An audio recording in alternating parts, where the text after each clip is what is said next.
Entre, sente-se e fique à vontade. Esse é o nosso Sala Antagonista. No episódio dessa semana do Sala, eu vou receber Mário Anceloni, que foi CEO da HP, foi CEO da Itautec, EDS Brasil, está CEO da TQI Tecnologia e deu uma aula pra gente nesse episódio do Sala Antagonista sobre carreira principalmente, mas também sobre o que é ser CEO. Não perca no nosso Sala Antagonista dessa semana. Mas aqui não foi só simplesmente eu quero ser presidente e acabou. Eu comecei a estudar o que eu precisaria ter, como é que deveria ser uma jornada para eu estar daqui a um tempo pronto para uma posição de liderança como um do CEO. Vendi apartamento, vendi até telefone na época. Para fazer o MBA. Para fazer MBA. Zerei o caixa. Literalmente eu zerei tudo para estudar, né? A vida não é uma linha reta, absolutamente clara. A vida é o contrário, é cheia de encruzilhadas e de caminhos tortuosos. O mais importante é olhar para ver para onde eu quero estar, e o que eu preciso fazer daqui até lá. E saber que tudo que você vai planejar ao longo dessa trajetória vão aparecer coisas no meio caminho que podem te desviar do teu objetivo principal ou te ajudar a poder olhar isso com natureza, com naturalidade, e também entender que assim, vai se adaptando, vai olhando, mas não perde o teu norte, não perde para onde você está mirando, para aquilo que você quer, né?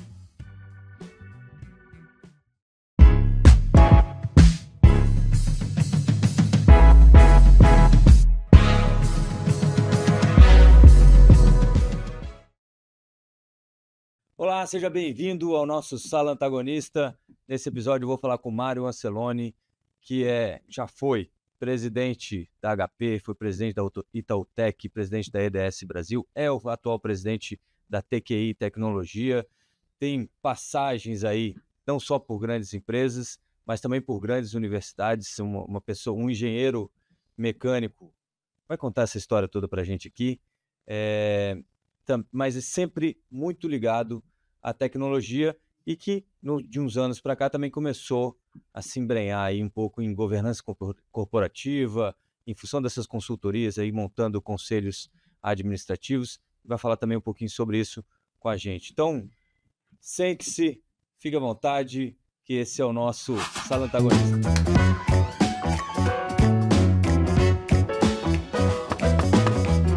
Mário, vamos começar do começo. Você é paulistano ou não? Eu sou paulistano, fui para Recife com 4 anos. Olha. Depois voltei para São Paulo, estado, com 12 em Campinas. Fiquei lá até os meus 22, 23 anos. Conheci minha esposa, Andréa, lá. Depois fui para São Paulo, voltei para São Paulo, fiquei um tempinho em São Paulo, fui para os Estados Unidos, depois voltei para o Brasil e voltei para São Paulo. Lá em Campinas você se formou em engenharia mecânica, Engenharia mecânica pela Unicamp. Qual era o plano nessa época? Na verdade, eu queria ser engenheiro. Quando desde pequenininho, eu era sempre bom de matemática, a parte das exatas. Numa época que você tinha pouco acesso à informação, não tinha tanta disponibilidade de oportunidades. Então, desde pequenininho, você é engenheiro, você é engenheiro, você é engenheiro. Acabei sendo engenheiro, fiz engenharia mecânica com muito orgulho. E depois, logo na sequência, fui trabalhar na IBM, na área de desenvolvimento de produtos da IBM. Você estava me contando antes da gente começar a gravar que você, antes da IBM, você chegou a trabalhar em outra empresa, não é isso? Antes da IBM, não? Não. Mas na IBM você já pensava em ser presidente da IBM? Na IBM, cheguei na IBM na área de na área de desenvolvimento. Depois, ali dentro, eu ainda estava não tinha um emprego definitivo, né?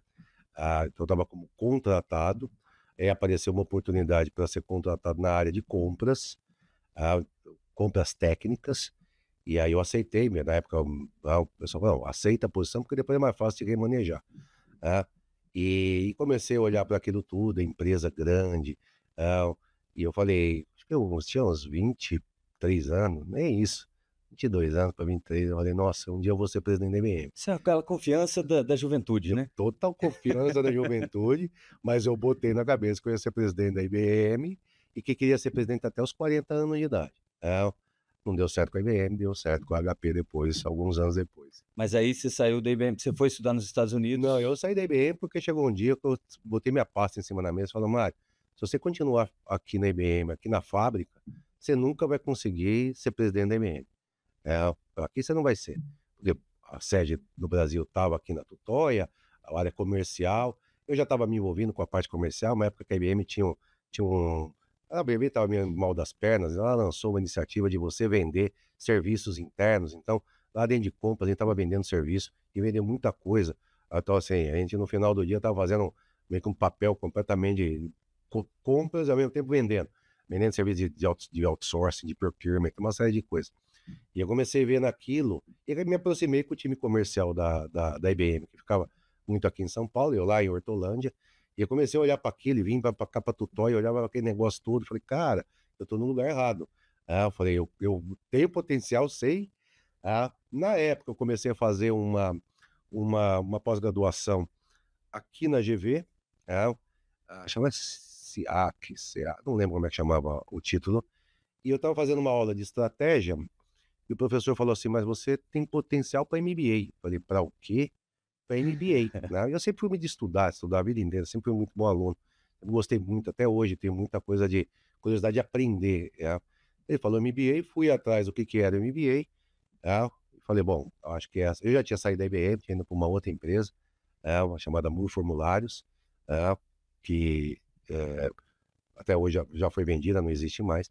Aí comecei a olhar para aquilo e falei, pô, acho que esse negócio de MBA, talvez realmente estudar fora do Brasil, possa ser um movimento que eu preciso para poder dar uma acelerada na carreira. E aí, em julho de 1997, fui para os Estados Unidos fazer MBA, lá Foi para Phoenix, Arizona, né, para uma universidade chamada Thunderbird, que na época era a melhor universidade, pelo menos dentro dos rankings, uma das melhores na área de International Business Management, e fiquei lá até setembro de 2000, não tinha dinheiro, então assim, o dinheiro que eu tinha era, já casei com a Andréa, fomos juntos para lá, na verdade eu fui primeiro, morrendo de medo que ela não quisesse ir, depois ela foi, falo para ela até hoje, vai, nossa, dá um frio na barriga, cara, tô aqui sozinho, vou voltar, não vai ter ninguém, não vai ter ninguém, tem dinheiro absolutamente contado para tudo, era, sabe, níqueis assim, porque tudo, eu vim de uma família muito humilde, não tinha patrocínio, tinha que ser por conta própria. Vendi apartamento, vendi até telefone na época. Para fazer o MBA. Para fazer MBA. Zerei o caixa. Literalmente, eu zerei tudo para estudar, né? E tinha que fazer rápido. Então, foi, não teve férias, não teve nada, né? Então, 1 ano e meio, 1 ano e 3 meses, terminei o MBA e no meio do caminho a HP me contratou, né? A HP estava com um programa na época de buscar talentos na América Latina. Depois eu vim saber que estavam buscando 10, mais ou menos um de cada país, né? Brasil, Argentina, Peru e assim por diante. Eu fui selecionado como o brasileiro dentro desse programa. Você entrou no processo de seleção, então? Foi muito legal, porque logo que eu cheguei em Phoenix e comecei, teve uma job fair em Miami, né? Ou seja, uma feira de trabalho. De emprego. De emprego, que você precisa mandar aplicar. Eu fui selecionado pela HP, aí você recebe um convite. Eu fui convidado pela HP, e lá dentro, quando uma vez para ir para Miami, né? E eu fui nessa feira, e uma vez que você estivesse lá, você poderia conversar com outras empresas. E ali, das coisas, fiz várias entrevistas, acabei recebendo 5 ofertas de trabalho. Olha. A HP foi a última. Eu queria HP, porque a tecnologia, eu gostava dos valores e princípios da HP. Tinha uma que era da área médica, que essa daí eu acabei, a oferta era vinculada a eu passar um período assistindo uma cirurgia de prótese. Cara, eu não fui porque eu morro meio de sangue, eu passo mal com sangue, aí não fui. E aí acabou a HP fazendo a oferta, eu aceitei, evidentemente. Mas você ainda tinha que fazer o MBA? Eu tinha que terminar o MBA. A oferta era, depois que eu terminasse o MBA, aí eu iria para Miami. Nos Estados Unidos você tem aquele practical training, que depois que você estuda, você pode ficar 1 ano trabalhando com burocracia quase nenhuma. Como se fosse uma extensão do teu visa, do teu visto. E então a oferta foi, a partir do momento que eu terminasse o MBA, eu passaria 1 ano no Em Miami. headquarters da América Latina em Miami, e depois viria para o Brasil. Isso deu uma tranquilidade também, porque a HP deu um signing bônus, então quando você Olha, entrou um dinheirinho assim no caixa que não estava previsto, deu uma tranquilidade para você poder estudar sabendo que findo aquele período, primeiro que você já tinha um pouco mais de dinheiro que você estava prevendo, e findo aquele período você já tinha como é que fala, um trabalho já te esperando, né? foi aí que a Andrea foi? Não, Andrea, sua esposa? Andréia foi comigo, eu fui em julho de 1997. Aí a Andréia, mas quando eu fui, a gente não tinha vendido o apartamento aqui, tinha coisa para vender. Então a Andréia acabou de fazer, vamos dizer assim, o funding aqui no Brasil, aí vendeu o apartamento, tinha carro para vender, e ela foi, acho que no final de agosto, começo de setembro. Então, foi em junho, de junho até esses 3 meses aí, quando o fio da barriga, vai que ela desiste no meio do caminho. Mas desistiu não, tá comigo até hoje, né? Bom, você fez MBA e foi para HP, Fui para HP, ficou um ano em Miami, não, 4. 4? Era um ano o Era um combinado. ano, aí começou a dar certo, aí me deram a oportunidade de fazer todo o planejamento estratégico da HP para América Latina. O pessoal adorou o planejamento que foi feito, aí me deram a oportunidade de uma posição de marketing, aí eu já virei, já estava conseguindo, eles entraram no processo do Green Card, já estava andando, Que aí você vira residente americano. você vira residente americano. E então isso aí já estava ficando para eu ficar, ou seja, a tendência era ficar, né? A ideia de voltar já estava, de uma certa forma, pelo menos no curto prazo, eu peguei a posição de marketing numa unidade nova que era de storage, de armazenamento de dados, aí virei o gerente geral dessa unidade para América Latina, com toda a responsabilidade, tinha uma fábrica, estruturando em todos os países da América Latina, reportando já para a corporação, para responsável, pela VP responsável pela essa unidade mundialmente. As coisas estavam caminhando super bem, a gente já super habituado com Miami, já tinha, como é que fala, a nossa casa no subúrbio, como todo bom americano, com o Golden Retriever, aquela coisa toda, quando vem uma fusão HP Compaq 2002, e que chacoalha a roseira de muita gente, e chacoalhou a minha também. Antes de você fazer essa mudança, deixa eu só te perguntar uma coisinha que eu estava pensando agora ouvindo você. E muita gente dessa que é mais novo, né, ou até mais velho, às vezes fica com essa coisa de não, mas não foi para isso que eu estudei. Não, eu não vou assumir isso aqui porque não foi isso que eu tô especializado.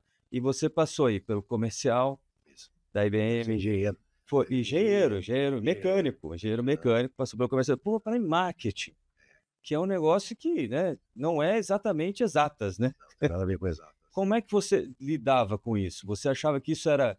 Você olhava isso como oportunidade de formar esse CEO do futuro ou não? Isso, esse é o ponto. Quando eu passei muito rápido por aquela coisa ter um objetivo de ser presidente, passei bem rápido aqui. Mas aqui não foi só simplesmente eu quero ser presidente e acabou. Eu comecei a estudar o que eu precisaria ter, como é que deveria ser uma jornada para eu estar daqui a um tempo pronto para uma posição de liderança como um do CEO. Eu faço parte do IPO, Young Presidents Organization, né? E eu lidero o comitê de mentoring do IPO para o Brasil. E aí acabo desse processo de mentoria, tanto para presidentes de empresa como o que a gente chama de youngers, que são os filhos desses presidentes ou dessas presidentes de empresa. Porque o IPO são só presidentes de empresa, empresários. Tá? E eu lembro algumas vezes de gente querendo, pessoal mais jovem, querendo falar justamente, pô, mas como é que você chegou lá? Não foi só simplesmente quero e acabou. Eu planejei algumas etapas e uma das coisas que para mim ficou muito clara é assim, eu preciso ter uma complementariedade de conhecimentos e de experiências, porque senão vai ficar muito difícil. Então, por exemplo, quando eu fiz o MBA, eu era muito fraco na parte financeira. Então eu carreguei, o MBA você mais ou menos escolhe, eu eliminei, sei lá, 30 créditos, ele estudava, sei lá, 30 créditos na época, umas 10, 36 créditos, 10, 12 matérias chamada Baby, fazendo prova para poder pegar as matérias mais complicadas no MBA. E carreguei o meu currículo em finanças, porque eu era fraco em finanças, eu não entendia. Até derivativos, matéria derivativa, quase arrancou meus cabelos, de tão difícil que era, eu fui fazer. Eu fui olhando e de uma certa forma não só meio aceitando, mas também às vezes buscando alguma coisa que eu falasse, cara, isso daqui, eu preciso saber disso daqui, eu preciso ter experiência nisso para poder ter alguma coisa um pouco mais completa, tá? E marketing foi mais ou menos, nessa época, mais ou menos isso. Tinha uma posição aberta, uma posição de diretor de marketing para unidade de negócio. Eu sabia que ali era uma unidade de negócio nova, que estava começando do ponto de vista para a própria HP, que ia precisar de um bom trabalho de posicionamento em mercado, mas não só o marketing meio também voltado a ajudar a vender, né? E que se aquele negócio desse certo, provavelmente ia me dar oportunidade de crescer. E foi mais ou menos o que aconteceu. Então, esse pessoal novo, eu acho que tem que ficar muito claro que assim, a vida não é uma linha reta, absolutamente clara.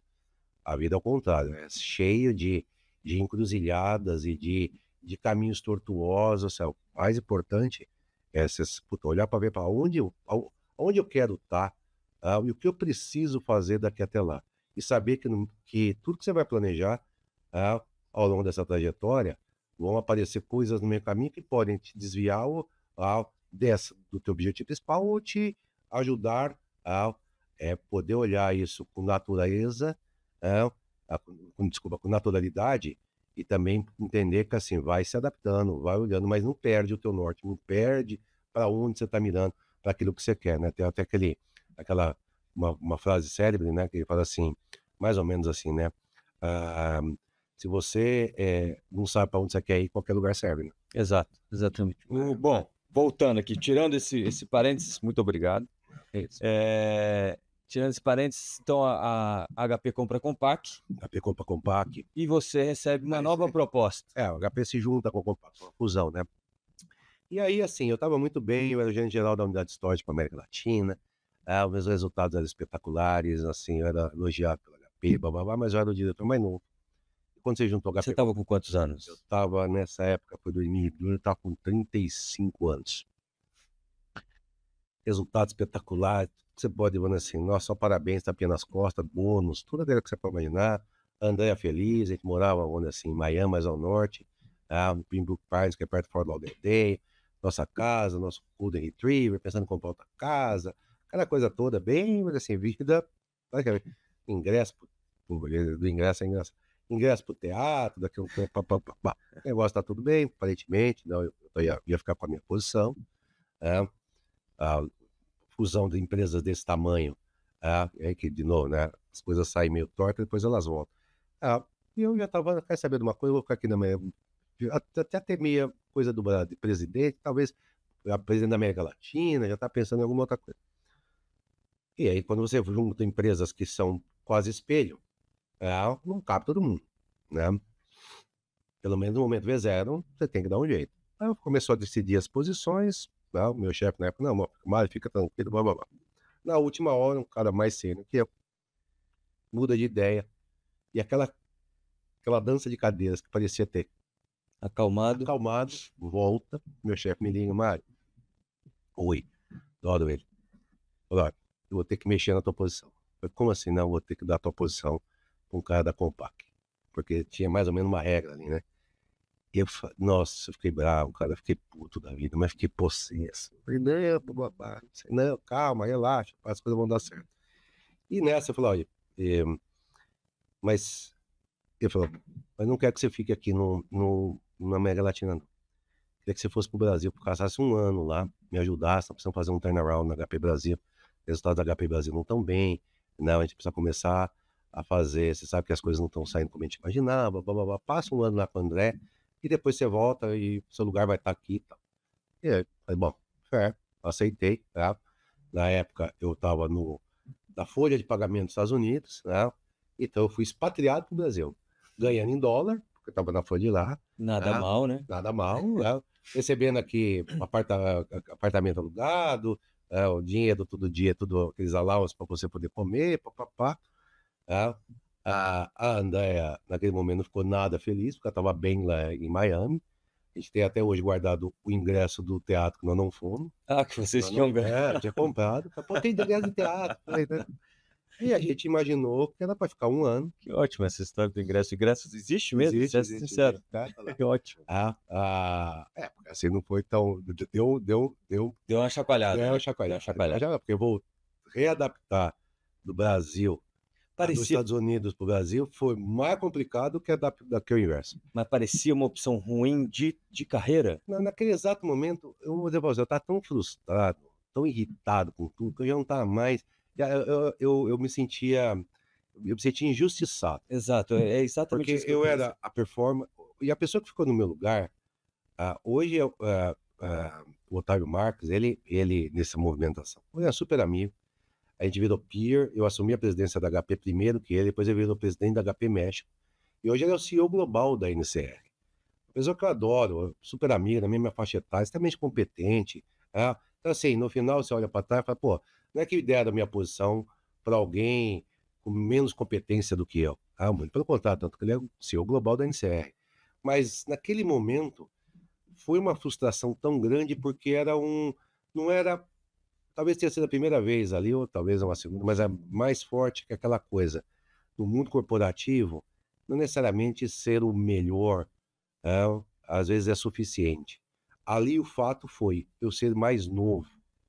Não que isso fosse, e na cabeça do meu chefe, que me adora, o Rui, o Mário pode aguentar, não tem problema, tá muito novo, tem ainda uma Tem vida. muita coisa. Mas naquela época, cara, eu achava que eu estava sendo, vamos dizer assim, eu não vi naquele momento como uma boa opção de carreira. Eu vi que eu falei, cara, bom, vou para lá para poder depois repensar tudo. Né? E as coisas começaram a acontecer no Brasil, a gente começou esse processo de turnaround, a HP Brasil começou a crescer, o Brasil estava com muitos problemas aqui, a gente começou a trabalhar a coisa do eu acredito que é possível.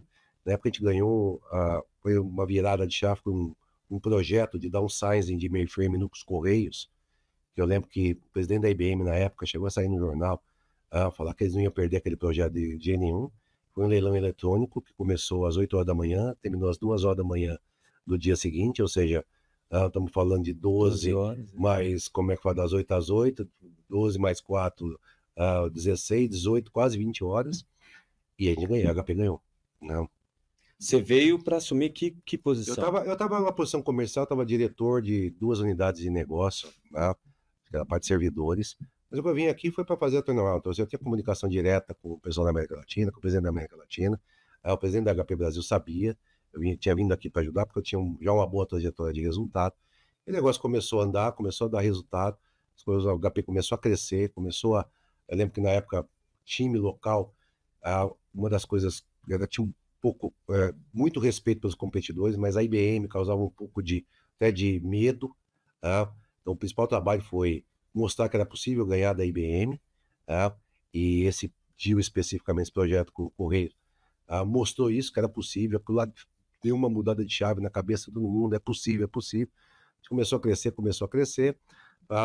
Passou o primeiro ano, passa o segundo ano, eu expatriado, não, fica mais um pouquinho, fiquei mais um pouquinho, fiquei o segundo pro terceiro, fica mais um ano, né, tudo bem e tal, e todo mundo, toda vez que falar fica mais um ano, bota um pouco mais de dinheiro em cima da mesa, a gente tá feliz com isso, ninguém morre por causa disso.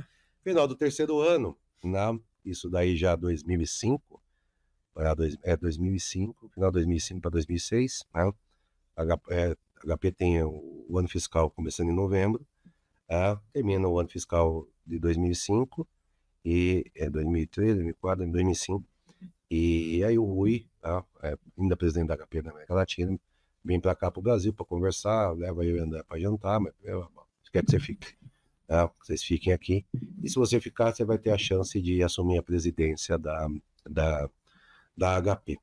O que aconteceu, acho que um ano e meio depois, foi novembro de 2006. Era uma promessa, então. Não era uma promessa. Ele deixou muito claro, você tem chance. Não quer dizer que você Era vai ser. uma esperança. Então. Se você ficar, pelo trabalho que você está fazendo, por tudo o respeito que você já conseguiu, né, já adquiriu na corporação, com o respeito que você adquiriu na organização local, e o atual presidente, que era o Carlos Ribeiro, ainda tem um tempo, mas se você ficar, você tem chance real de um dia assumir a presidência, mas não era promessa e nem sabia a data. Aconteceu que daí o Carlos Ribeiro acabou tomando a decisão de se aposentar, e aí... Nesse prazo de um ano e meio? acabou dando certo. dando certo, e eu acabei assumindo a presidência da HP Foi 2006, novembro de 2006, me falha a memória. Mas aí você assume a presidência da HP Sou Brasil, presidente da HP Brasil, o HP continua crescendo, o HP, vamos dizer assim. e aí tinha esquecido a história de ser presidente da IBM, é isso? Não, eu já era presidente da HP e agora só estava um problema. A HP ainda era menor que a IBM. Eu falei, pô, mas não é suficiente, então a HP tem que ser maior que a IBM. E aí, em setembro de 2008, na capa do Estadão, saiu assim a notícia: a HP ultrapassa a IBM e passa a ser a maior empresa de tecnologia do Brasil. Eu falei, bingo, agora Não. vamos assim. Melhor do que ser presidente da IBM. Não, virei presidente da HP com menos de 40, como na da IBM. Tenho muitos amigos, muito respeito pela IBM, então assim, não é nada disso é pejorativo, muito Claro, pelo contrário. Uma empresa assim que me ensinou muita coisa, mas tinha A rixa, né? não é rixa, mas a gente brigava ali no dia a dia, no bom sentido, disputando os clientes. Tem até uma época, o Rodrigo Ketti, quando era presidente da HP, da IBM aqui no Brasil, é muito amigo meu até hoje, hoje está na Microsoft. E, assim, o presidente conseguiu virar um trabalho, não meu, mas muito esforço de muita gente. A gente passou a ser a maior empresa de tecnologia no Brasil. Bom, depois disso você ainda foi presidente da Itautec. Isso, eu assumi a presidência da Itautec em janeiro de 2010. E hoje está na presidência da TQI. Isso. A pergunta, antes da gente passar para o negócio da TQI especificamente, a pergunta é: ser CEO era aquilo que você esperava que fosse? Em alguns aspectos, sim. Quais? O aspecto da... Assim, eu sou... O dinheiro? Não é nem isso, não. Claro, dinheiro é sempre importante, Claro, né? Mas não é óbvio. tudo na vida. Mas a coisa da liderança, de você... O mais legal da posição do CEO é aquela coisa de você ajudar toda uma organização, liderar essa organização e levar essa organização para o caminho do sucesso. Pode ser para o fracasso também, né? Mas de você ter a voz ativa e a capacidade de... Evidentemente, para chegar nessa posição, você tem que ter algumas habilidades. Uma delas, evidentemente, na minha visão, é a capacidade de gerar resultado, mas também de você liderar, ajudar as pessoas a caminharem numa direção única, né? Então, quando eu olho para a posição de CEO, o que mais me atrai é justamente isso. Você falar, levar as pessoas no bom sentido, ajudar a motivar essas pessoas de várias formas, a juntas irem conquistar coisas, objetivos, estabelecer objetivos comuns e conquistarem coisas que são significativas não só para a empresa, mas para todos, e ter a recompensa por isso. Claro que, evidentemente, a remuneração evidentemente é compatível, claro que evidência de mercado, também, assim, a maior parte dos CEOs tem essa coisa gosta um pouco do spotlight. Os que falam que não gosta... Um pouco de vaidade, né? Natural. É natural. Natural. Assim, tudo isso ajuda, mas para mim sempre foi aquela coisa do senso de realização, de falar, cara, eu estou liderando uma organização, a HP, eu cheguei até 10 mil pessoas, Itautec, 6 mil. Então, assim, a HP, já depois que tinha fundido com a EDS, você poder, a partir das tuas ações, a partir da forma como você organiza tudo, ver as pessoas se movimentando na direção e aquilo trazendo resultado e criando o ciclo virtuoso de crescimento, de prosperidade para a empresa e para as pessoas também. Então, para mim, essa é a coisa mais, mais motivante dessa posição. Você falou um pouquinho de vaidade, eu lembrei de algo que você estava falando antes da gente gravar. Eu preciso te perguntar de novo, pedir para você contar essa história, porque teve uma hora que você aparece na capa do jornal, certo? Isso, na HP. Eu era vice-presidente, eu estava responsável aqui no Brasil de vendas e marketing, era responsável por toda a área comercial da HP no Brasil, mais de 500 pessoas. E aí, quando eu sou convidado à posição de presidente para presidente, eu tive que ir para Palo Alto, lá na sede da HP, conversar com o board, porque não é só o perfil. Eu já me conhecia, mas precisava validar algumas coisas e papapá, e fui para lá. Quando volto, tá oficializado internamente, um grupo muito pequeno, e aí vem uma coletiva, é marcada uma coletiva de imprensa para anunciar eu como novo presidente. E eu tinha um hábito todo dia, né? A HP ficava ali no Senu. Eu descia, ia lá para parte, lá embaixo tem uma área de conveniência, ia lá na banquinha de jornal, comprava meu jornal, ia tomar meu café, lendo o jornal, e ninguém sabia que eu era. Estava absolutamente anônimo, eu era bem feliz anônimo daquele jeito. Era muito operacional, cliente, negócio, os projetos, forecast, aquela coisa toda, mas ninguém sabia que eu existia. Veio um anúncio de imprensa, né? Foi grande o anúncio. Dia seguinte, vou fazer a mesma coisa. Quando eu chego lá, o dono da banquinha fala: Senhor Mário, o pessoal achou que era a capa do jornal, não sabia que o senhor era presidente. Eu olhei para, acho que era, eu não sei, era o valor.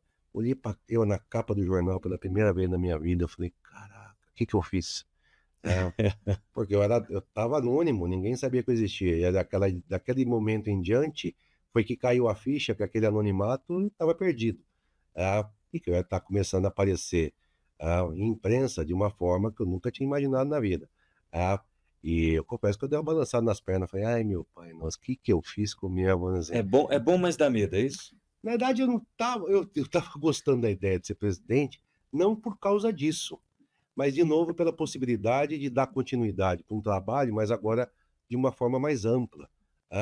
E não necessariamente por estar ali expondo na mídia, não sei o quê. Eu confesso para você, Rodrigo, que na época eu nem passou na minha cabeça que isso iria acontecer. Vamos dar coletiva de imprensa. Para mim, vamos dar coletiva de imprensa, mas não caiu, não tinha caído a ficha o que aquilo lá iam ser as consequências daquilo. Hoje, evidentemente, olha para aquilo, levando assim, mas eu confesso que ali eu falei: caramba, cara, o que me fez refletir em muitos aspectos. Eu falei: cara, será que é isso mesmo? Porque eu tinha sempre visto o CEO, os empresários aparecerem, eu admirava. E eu falei: cara, agora sou eu que vou estar. Será que... E aí te traz uma responsabilidade extra, de, pô, até que ponto a minha imagem, eu influenciar as pessoas, influenciar de uma forma positiva, ter meus filhos, de repente, vão assim, pô, aquilo lá fez um momento de ponderação, mas deu uma tremidinha nas pernas ali no momento que eu bati. Eu falei: senhor Mário, o presidente da HP, eu não sabia que o senhor era presidente da HP. Eu falei: cara, foi outro daqui. Essa é a história.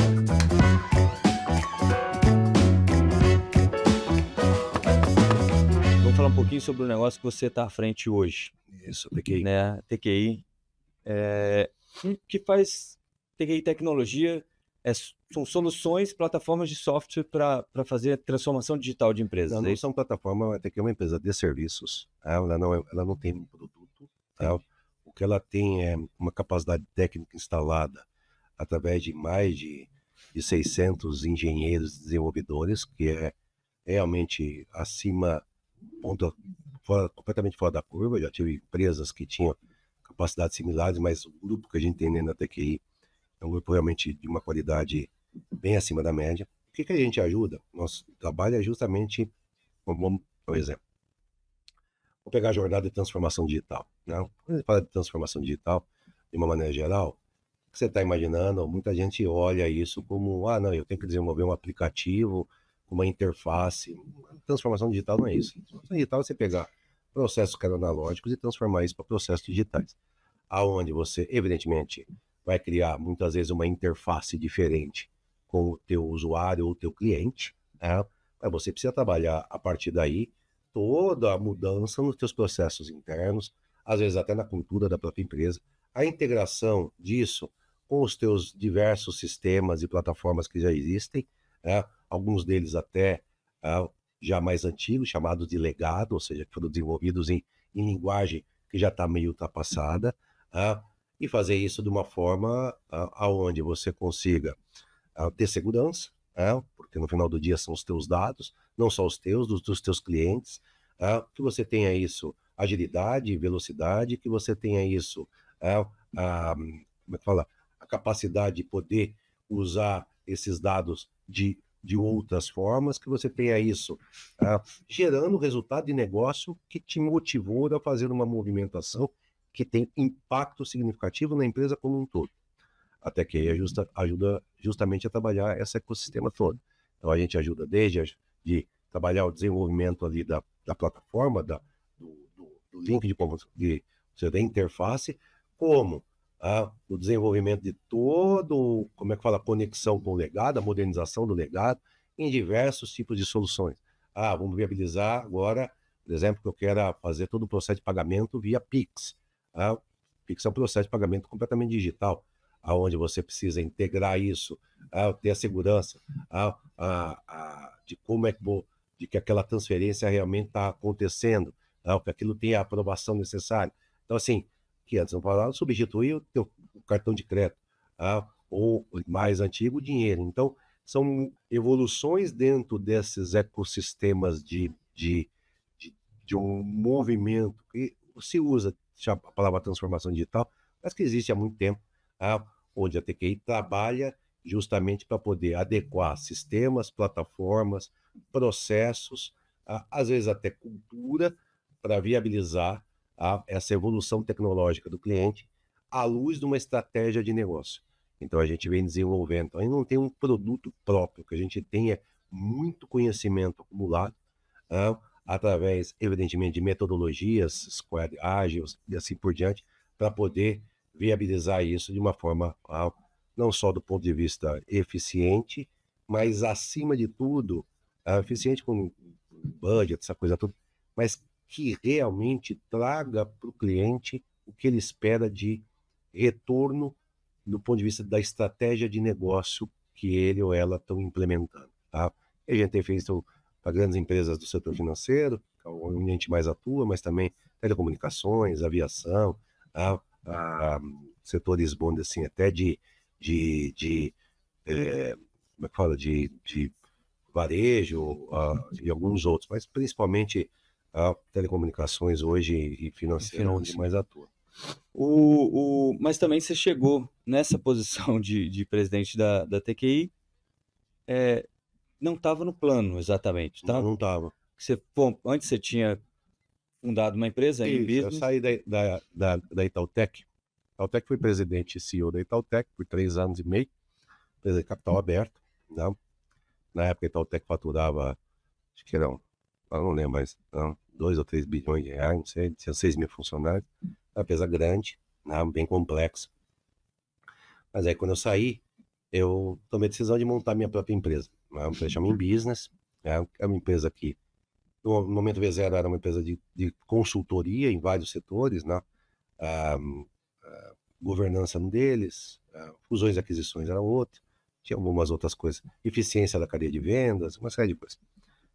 Com o passar do tempo, a In Business acabou virando uma boutique de M&A, e há uns 3 anos eu conheci o Fernando e o Elvésio, que são os fundadores da TQI, que eles estavam querendo justamente montar um projeto, e a gente na In Business atua muito na parte do chamado sell side, ou para vender a empresa ou para buscar um investidor para viabilizar um plano de crescimento, que era o caso específico da TQI.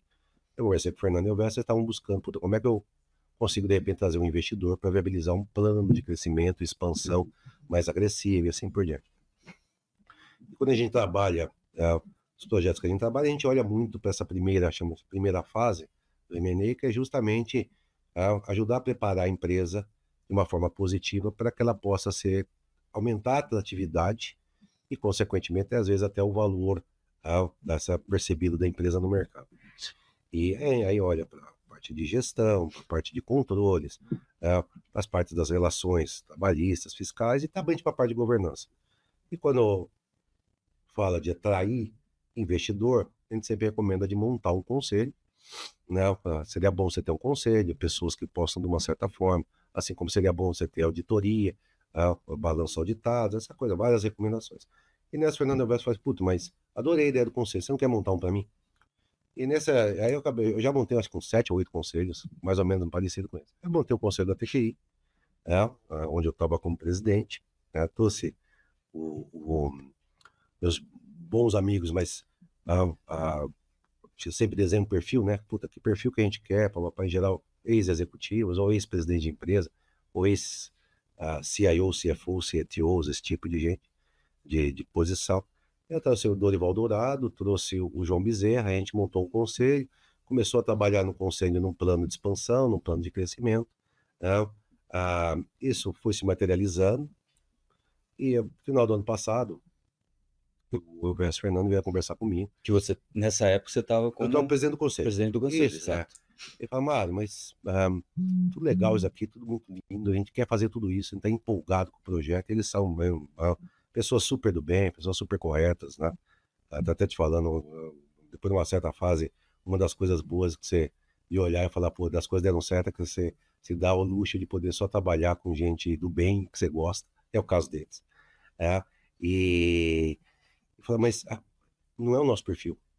A gente é mais técnica, a gente mais, o perfil mais técnico, mas falei, aí, a gente não sabe fazer isso. Eu já estou sem empresa até aqui, mas a gente não se vê levando isso para um outro patamar dentro dessa estratégia. De uma forma muito humilde, mas muito poderosa de falar, pô, de falar, de reconhecer que, pô, tem uma capacidade, fizeram uma empresa espetacular, mas para esse próximo passo, talvez eles não tinham perfil. E aí você não quer liderar a Agiplant, essa próxima fase da empresa, assumir posição de presidente, CEO da empresa e ajudar, eles são muito preocupados com a organização, com as pessoas, ajudar o nosso time a ir para esse outro patamar. E eu confesso para você que naqueles momentos eu falei, caraca, velho. Fui falar com o André, né, com minha esposa, né? Falei, André, a ideia chama de ideia. O que você acha, né? Eu falei, chama de Mar. Só que expondo intimidades. Os olhinhos estão brilhando. Já tem a resposta, Já né? tem a resposta. Era essa saudade de sentar na cadeira de novo? Um pouco, talvez. Mas mais do que isso, né? Eu acho que o que brilhou o olho, de verdade, foi primeiro a empresa. Acho que eu tenho uma empresa bem legal, gente do bem. Essa posição, essa forma como o Fernando e o Elvésio trouxeram, de reconhecer que talvez eles queriam fazer, mas que não tinham perfil para fazer. O próprio Fernando, que é o Elvésio veio depois, o Fernando é o fundador, e agora que ele conversa comigo, eu pergunto, Fernando, você está bem? Ele falou assim, Mário, porque teoricamente ele estava como CEO, né? E ele falou, eu só estou fazendo porque é você. Pela confiança que eu tenho, pelo nosso relacionamento. Então, tudo isso falou, cara, assim, por que não?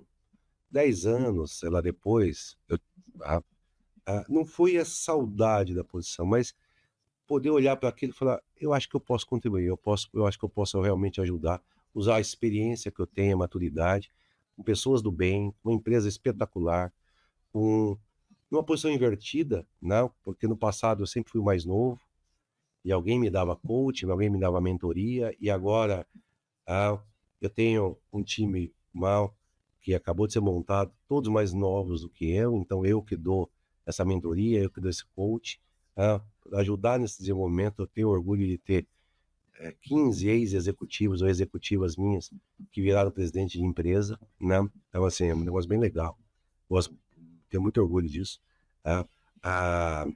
Então, não foi a saudade. Ao contrário, foi olhando para o futuro, falei, cara, isso vai me dar prazer, vai me dar alegria, os olhinhos já estavam brilhando, mas porque era uma empresa que valia a pena, com gente que valia a pena, nem no mercado que vale a pena, e aceitei o desafio, estou super feliz, porque já estão fazendo bastante coisa legal lá.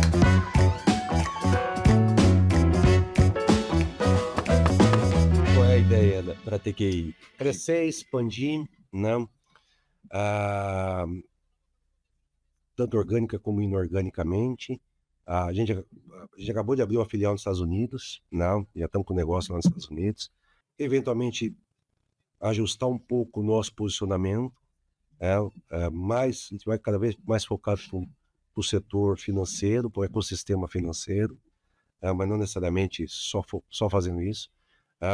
Eventualmente fazendo algumas aquisições pontuais para poder criar alguns modelos de receita recorrente, mas o principal é uma empresa que tem 30 anos, redondinha, com um potencial enorme de crescimento, realizar esse potencial, mas não necessariamente só fazendo o que a gente está acostumado a fazer.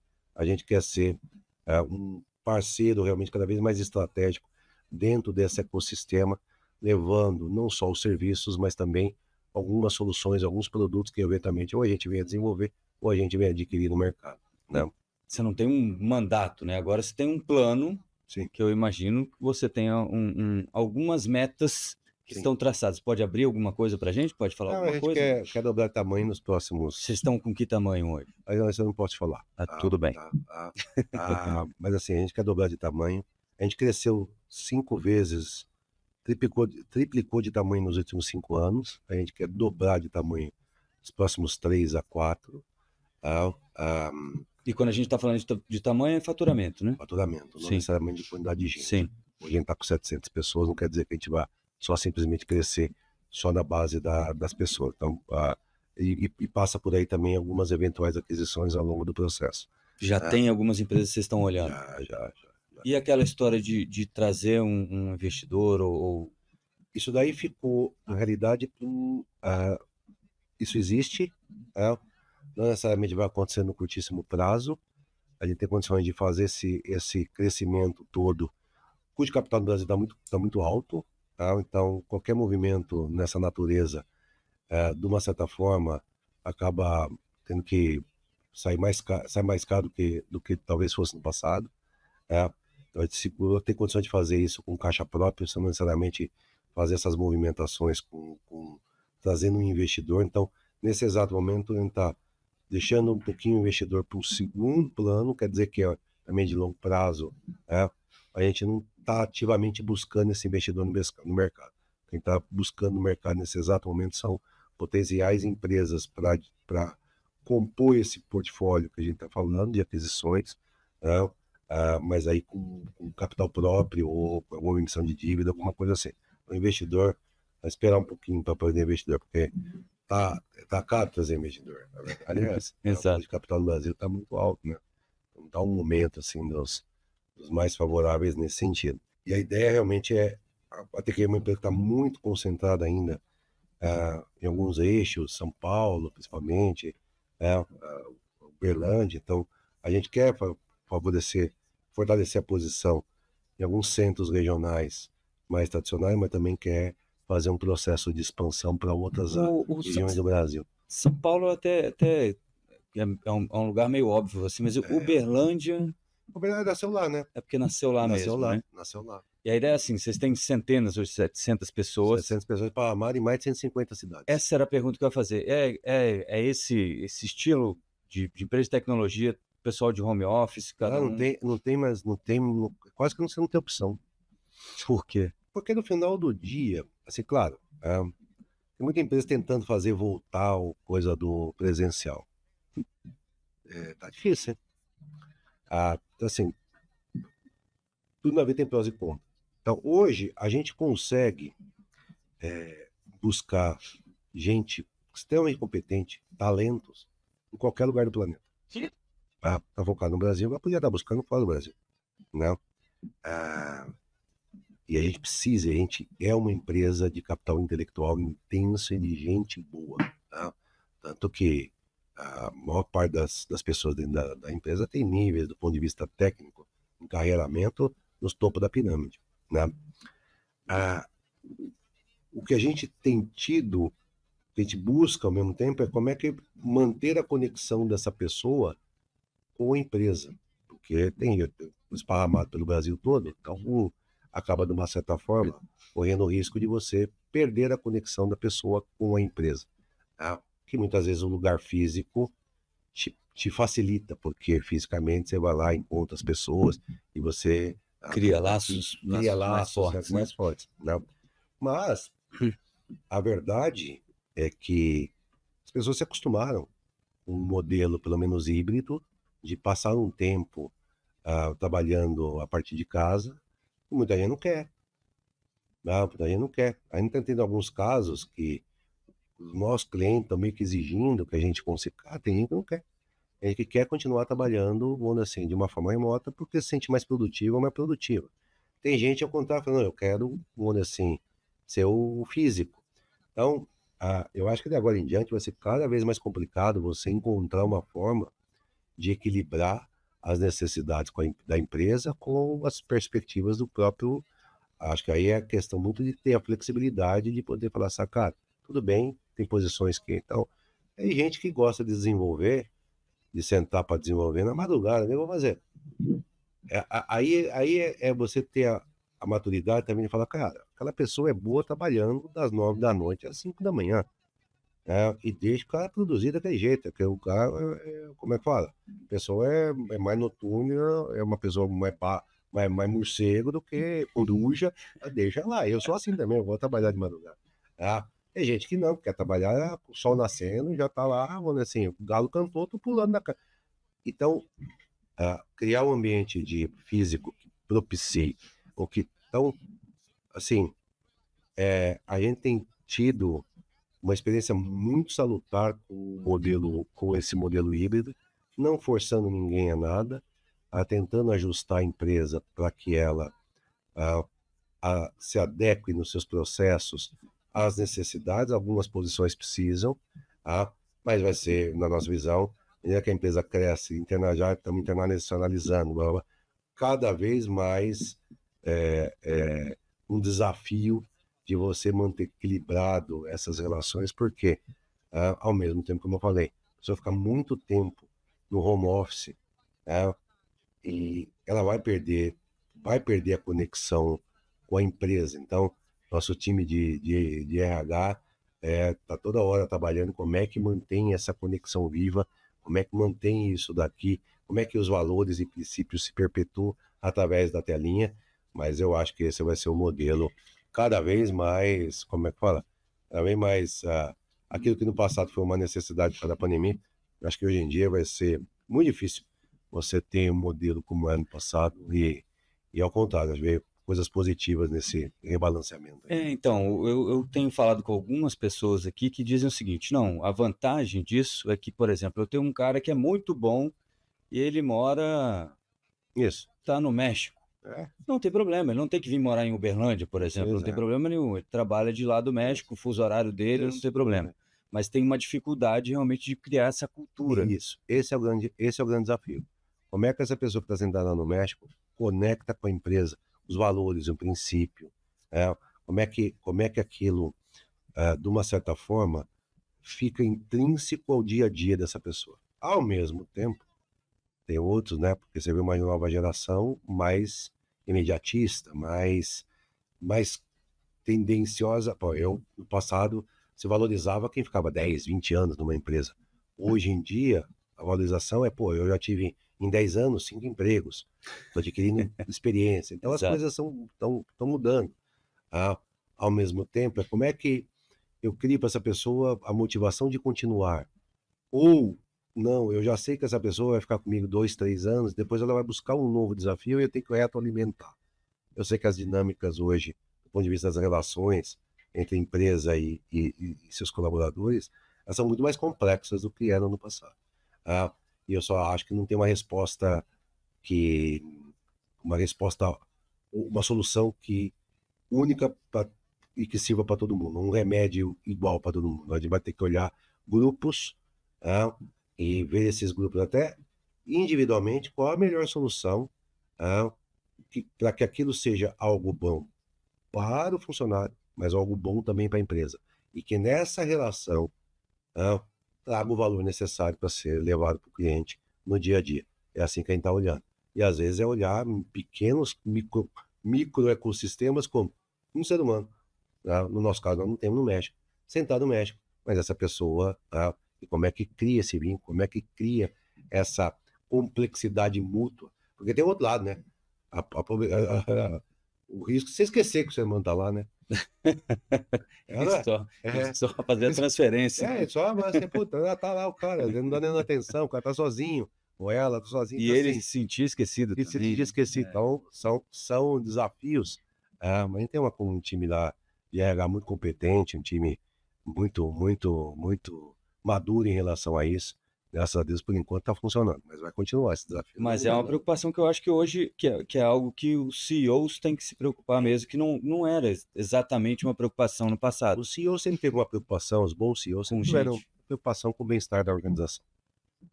Os bons CEOs, que tem para tudo na vida, né? Tem os bons e tem os não tão bons, né? Do marvado. Sempre teve preocupação com o bem-estar da organização, sempre teve preocupação com a evolução, Isso é intrínseco à posição. A diferença é que no passado você tinha, por exemplo, as pessoas estavam dentro de escritórios ou ambientes físicos.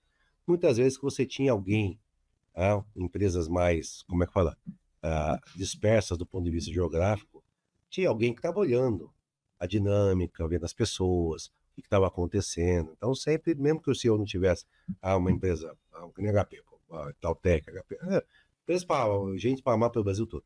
Né? A Itautec já tinha modelo de época, a gente tinha 2.000 técnicos de campo esparramados pelo Brasil inteiro. Já tinha um modelo de gestão, e aí é por necessidade, por modelo de negócio, de gestão remota. Porque os técnicos de campo da Itautec eram, acho que ele estava em 300 ou 400 cidades e cobriam 95% do território brasileiro, para poder fazer a instalação, manutenção das ATMs, das caixas eletrônicas. Mas você tinha, de uma certa forma, um modelo físico que te facilitava. O que tirou foi essa coisa do físico. Esse físico foi embora, estão tentando, muitos, mas muitos não querem. Muitas empresas estão tentando trazer, resgatar, oferecendo, mas todos com a mesma preocupação. Como é que eu mantenho todos os movimentos, eu converso com vários, todos preocupados em manter. Continua a preocupação com o bem-estar, continua a preocupação com a integração, continua a preocupação com absorver os valores e os princípios. A diferença hoje é que está mais difícil de você conseguir, porque você não tem uma resposta única, uma solução única para cada necessidade. Então, não é que aumentou a preocupação com isso, ela só mudou a forma, porque antes a resposta, a solução era teoricamente mais simples. Sim. Hoje ela está bem mais complexa do que tal, até porque uma evolução grande também das necessidades das pessoas, das características e assim por diante. Mário, deixa eu só rapidamente. Você falou em dobrar faturamento. Tem alguma outra, e vocês estão abrindo escritório? Já abrimos nos Estados Unidos. A ideia é América Latina como um todo? Não, na ou verdade, Brasil mesmo? Brasil, e Estados Unidos, a gente, nesse exato momento é Brasil e começar com os Estados Unidos. A gente acha que tem muita... Até porque, né? A gente começou a olhar também Estados Unidos de alguma outra forma, que assim, a gente desenvolveu muita coisa para o ecossistema financeiro brasileiro. A gente olha, o sistema financeiro brasileiro talvez é um dos mais avançados e sofisticados do planeta. Então a gente tem um conhecimento aqui dentro que dá para a gente levar para outros países, evidentemente que dentro de lá não dá para abraçar o mundo. Nesse exato momento apareceu uma oportunidade para a gente entrar no mercado americano, a gente abraçou essa oportunidade e acha que dá para crescer levando coisas que a gente já fez, ou seja, a experiência nossa, a um custo extremamente competitivo, porque a mão de obra aqui no Brasil, em dólar, é infinitamente mais barato, então, assim, isso aí ajuda bastante, né? Mas por enquanto tem muita coisa para fazer no Brasil e essa coisa do mercado americano. Mas a América Latina, nesse exato momento, não estamos olhando, não. Mari, por fim, você foi um cara que lá nos seus 20 e poucos anos mirou ao posto de CEO, chegou lá. Hoje as coisas estão um pouquinho mais diferentes, né? Eu fico imaginando aquela política corporativa sem ter esse tete-a-tete é diferente, né?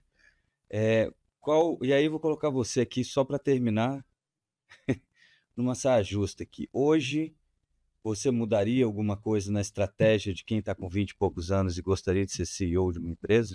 Qual a estratégia? Na minha ou na que porque você fez uma estratégia, pelo menos o pouco que eu consegui apreender aqui, de melhorar o seu currículo, Sim. Entender quais eram suas deficiências, melhorar, atender essas deficiências, transformar em qualidades e aí esperar não, né? E ir fazendo gestões para que esperar nunca acontece nada. Se eu ficar esperando, se eu tivesse esperando... Tava até hoje. Até hoje. Esperar nunca. Mudou no cenário hoje, continua sendo a mesma coisa? O que você tem filhos, seus meninos estão com quantos anos? Eu tenho uma filha Giovana que está com 20 anos, está estudando na Holanda, nesse exato momento, e tenho o Gabriel com 16 para 17. Então, se eles chegassem hoje e falassem, pai, eu quero ser CEO da IBM. Quem quiser. O que eu preciso fazer? IBM eu estou falando, obviamente. Não mudou muita coisa não, cara. Talvez mudou, evidentemente, hoje você tem algo que no passado aí não tinha, que era a mídia social. Isso é uma mudança significativa. Agora, você precisa estar bem informado, se formar bem, se não ter a dúvida, estudar. Então eu falo, meus filhos, estuda. Tá? E eu estudei muito, eu continuo estudando até hoje. Fui fazer depois Harvard, nunca parei de estudar. Então, ter uma boa formação é fundamental. Tá? Você precisa exceed expectations, porque em todas as posições que eu passei, eu entreguei mais do que esperavam de mim. Então não tem jeito, você tem que entregar resultado. Se você não entrega resultado, lamento muito. O mundo continua focado em resultado. Mas de uma forma um pouco diferente. No passado, tudo bem se eu entregar o resultado arrebentando o meio ambiente. Hoje, não foi meu caso, pelo amor de Deus, estou falando de mudanças. Hoje, não dá para você só entregar resultado sem você olhar as consequências que você tem do ponto de vista social. Eu, graças a Deus, sempre tive essa visão. Lá atrás, me juntei ao Instituto Ayrton Senna, sou conselheiro do Instituto Ayrton Senna até hoje. O negócio da educação é uma das causas que eu abracei. Então, você tem, mas entrega de resultado, você exceder as expectativas, entregar mais do que está esperando, isso daí não mudou. Formação, não mudou. Mas, evidentemente, hoje, a formação não é só... Eu tinha uma formação de engenheiro, isso me facilitou bastante, porque a posição de CEO requer muitas vezes análise mais complexa, alguma coisa, a engenharia me funciona, mas não quer dizer que eu só precisa ser engenharia. Não achar que você estudou uma coisa e é o suficiente, então, de novo, continuar aprimorando. Tal. Eu me arrependo de não ter feito psicologia. Tem um momento que não é que eu me arrependo, tem um momento que às vezes não dá. Eu pensei, puta, se eu quero interagir com o ser humano, se eu quero ser presidente de empresa, eu preciso fazer psicologia. Eu vou estudar psicologia, porque no final do dia é gente. E você não faz. Inteligência artificial. Legal, cara, mas no final do dia vai ser gente. Tem gente. E gente é um bichinho complicado. Não. Pegar a cadeira, levar para lá, tudo bem, a mesa. Mas, outra, convencer o Rodrigo, sair daqui, papapá, é um negócio muito mais complexo. Então, psicologia, então, olhar a complementariedade do que você é bom, mas no que você precisa ser bom, você não é ainda, vai lá e faz. Agora, então eu não vejo fundamentalmente muito diferente. Como acho que tudo na vida, cara, põe objetivo e vai atrás, define as coisas. O que eu vejo hoje, algumas complexidades hoje, muito mais preocupação com a agenda real e ESG.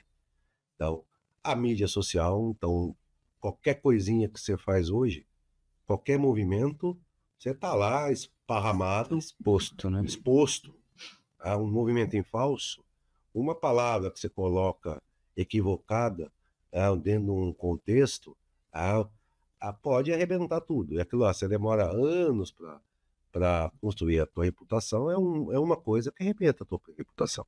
No passado, você tinha um jornalista, uma jornalista, uma rádio, televisão. Hoje, cara, você tá andando na rua, fala alguma coisa, alguém te filma, de repente você tá, como é que fala? Um gás nunca aconteceu comigo, mas tá mais preparado.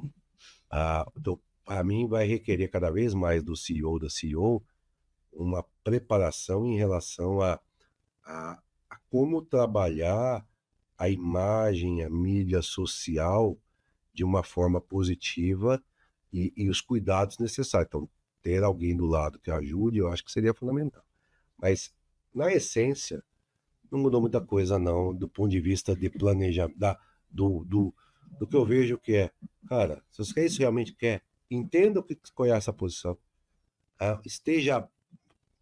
estabeleça algumas metas, que possa, algumas ações que você precisa fazer, esteja aberto ou aberta para as oportunidades que vão aparecer no meio do caminho, porque, como eu falei no começo, a vida não é uma linha reta, ela é cheia de curvas e cheia de encruzilhadas.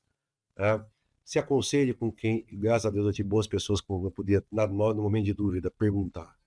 Procure na experiência de quem já foi, quem já passou, e alguma tomada de decisão que possa ser crítica nessa trajetória.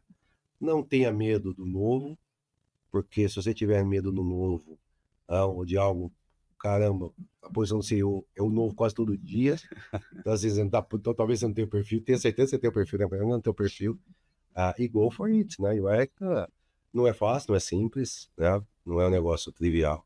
Podia tudo que eu planejei não ter dado certo, deu certo. Um pouquinho de sorte ajuda, mas eu acho que no final do dia, quando você realmente, para mim a essência é botar alguma coisa e trabalhar para que esse negócio acontecer, né? E ter gente boa do teu lado que possa te orientar, te ajudar, a não ter medo de errar, porque errar faz parte, né? Também não se martirizar demais com o erro. Eu errei muito, já fiz muita coisa errada. Olhar para trás, falei, puta, podia ter feito completamente diferente, mas também se tivesse feito diferente, talvez não tinha aprendido. E go for it, né? É isso, Mário. Muitíssimo obrigado por ter vindo, separado um tempo na sua agenda aí para pelo menos falar um pouco com a gente aqui. Mais alguma coisa que você queira acrescentar? Então a gente ia falar sobre governança, mas não deu tempo. Não deu tempo. Vai ficar para o próximo. Vai ficar para um próximo, realmente. Um prazer enorme. Parabéns pelo programa e obrigado pelo convite. Muito bom. Eu que agradeço, Mário. Tá aí. Esse foi o nosso Sala Antagonista. Nesse episódio eu falei com o Mário Anceloni, CEO da TQI Tecnologia, foi CEO da Itautec, HP, fez HP realizar o sonho dele, que era ser CEO da IBM, fazendo com que a HP ficasse maior que a IBM na época. E uma aula aqui sobre carreira, uma aula sobre gestão, né, sobre o que é ser CEO, um pouco de tecnologia também. E esse é o nosso Sala Antagonista. Não se esqueça, toda segunda-feira, às 20 horas, a gente tem um episódio novo disponível ali no nosso canal no YouTube. Então, eu vejo você na próxima segunda-feira com mais um convidado aqui no Sala Antagonista.